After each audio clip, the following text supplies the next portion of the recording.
Greetings. My invitation to you today is to commune with. I first started reflecting on love, given that it's Valentine's Day, and felt moved to talk about love.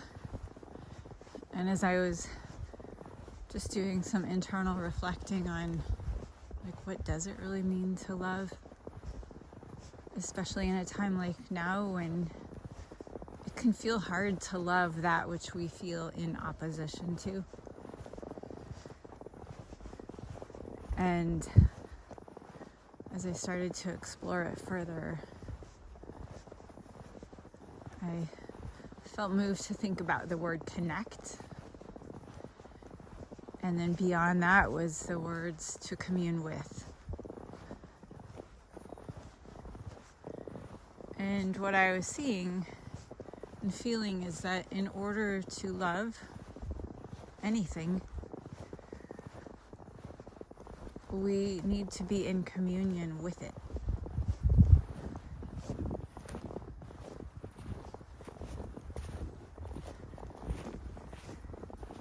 I was thinking about these woods here.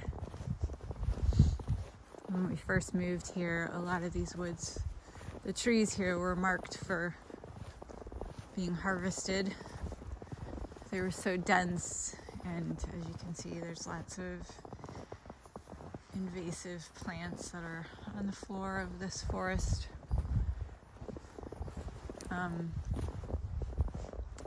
the forest felt like it was in a state of kind of decay, and I felt a lot of sadness for it when I first started walking here. I wanted to love it. I mean, I definitely loved the creatures that are here.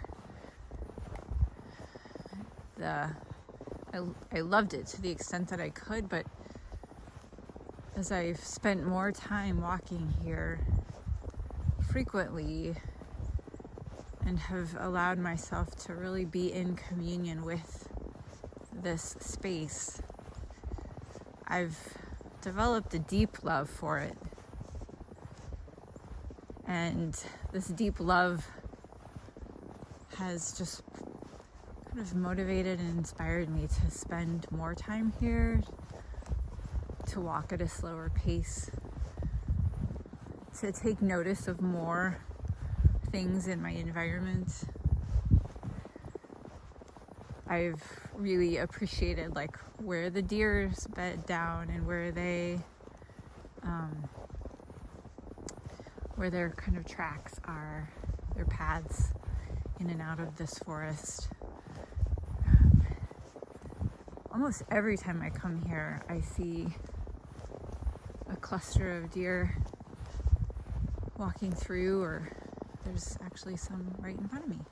I can't see them, but they're way off in the front. What's interesting is that they don't run from me now as fast as they did before.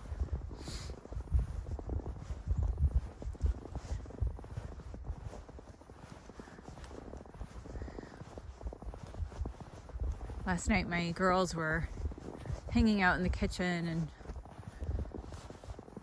just being goofy, and they were playing with our cats, and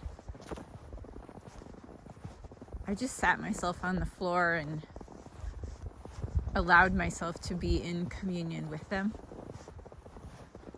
and to not have any agenda other than just to be there, appreciating their laughter and their playfulness and silliness and the games they were playing with the cats.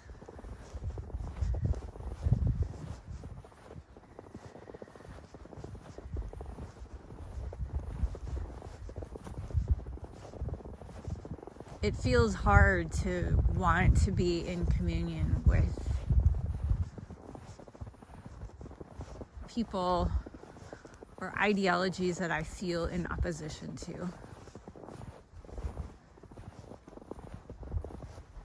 But last night I gave myself some time to just peruse through feeds that are different from my own, to read things that I hear people saying that I feel like are in sharp contrast to kind of where I think I am.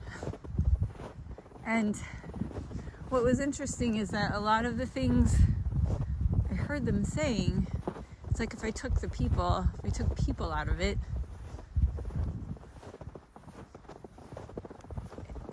the words were very much the same. And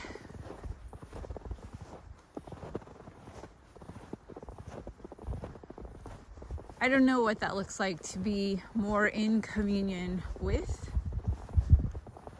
but it's a prayer that I have to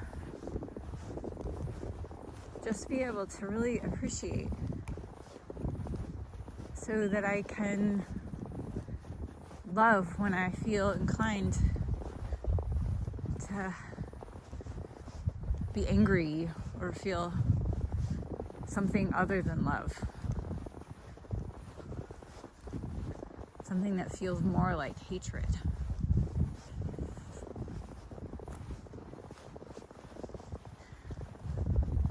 I must stand for love growing on this planet, for love being in the state that, that we can all be in love, in a state of love with one another, within ourselves.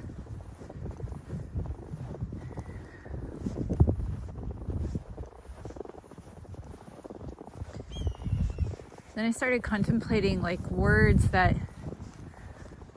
Jesus, I grew up Catholic, and words that Jesus said about love. Love is patient, love is kind, love is not jealous or haughty. Love your neighbor as yourself. Those are words that kind of got spouted a whole bunch, but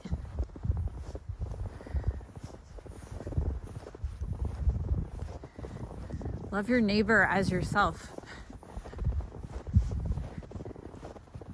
points back to we have to love ourselves.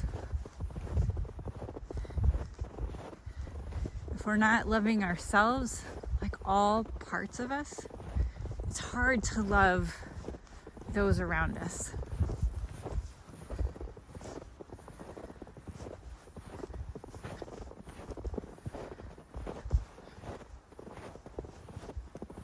Many of the people throughout history that I look up to, Martin Luther King, Nelson Mandela, Mother Teresa, and a whole lot of others, really mastered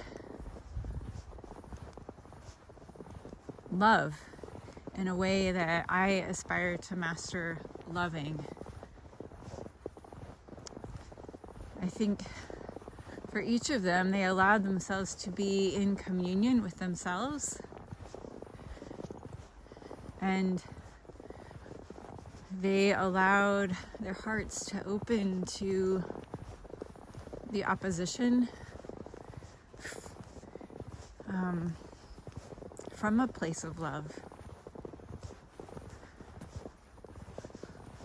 Being in communion with doesn't mean that we have to believe all of the same things.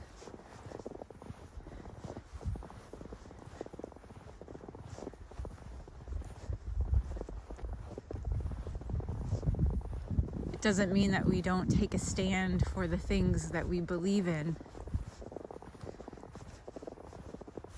But I know I personally come from a totally different place when I take a stand from a space of love and loving and communing with than I do when I'm not communing with, when I don't feel compassion moving through me, when I feel in staunch opposition to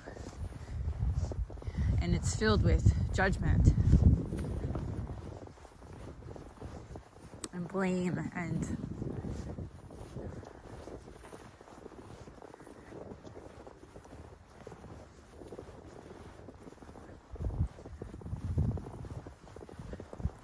I think we can love ourselves more when we allow ourselves to be in communion with all of the parts of ourselves, especially those parts that we want to push away from.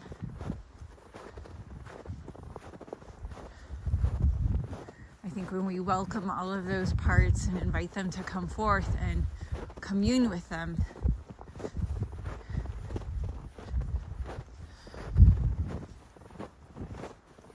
the parts that we push away from begin to transform. But they also allow us to have more compassion for those around us that maybe have those parts that are in full display and you don't know how to bring those forth to allow them to transform.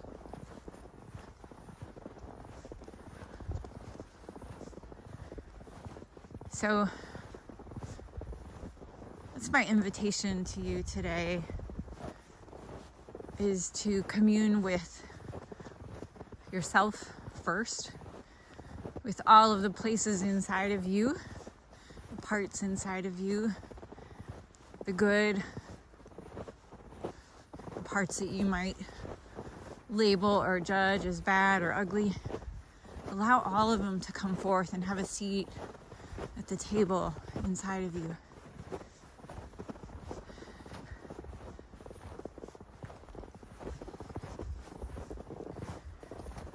And then maybe start in your mind, your heart, to commune with those that you feel in opposition to. Maybe go there first inside of you and really be with them before you do that in a more external way. And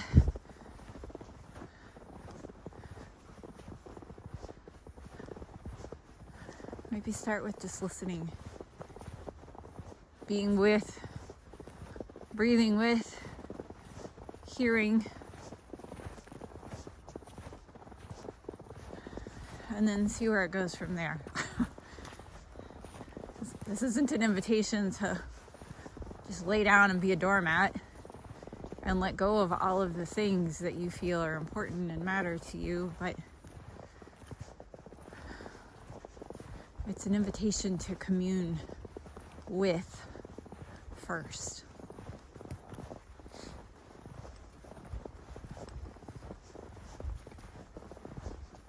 All right. Happy Valentine's Day, and I'm sending you a whole lot of love wherever you are. Peace.